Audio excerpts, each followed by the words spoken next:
పట్టుపురుగులో చచ్చిపోతాయి.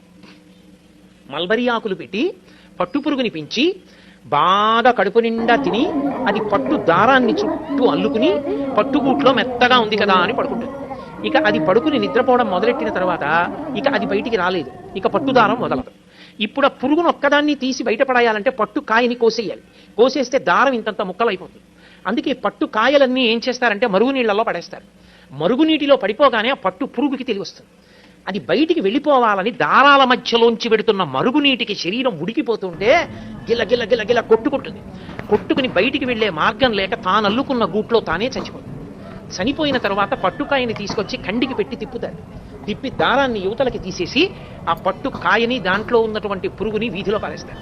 ఎంతో హింస ఉంది ఒక పట్టుపంచలో.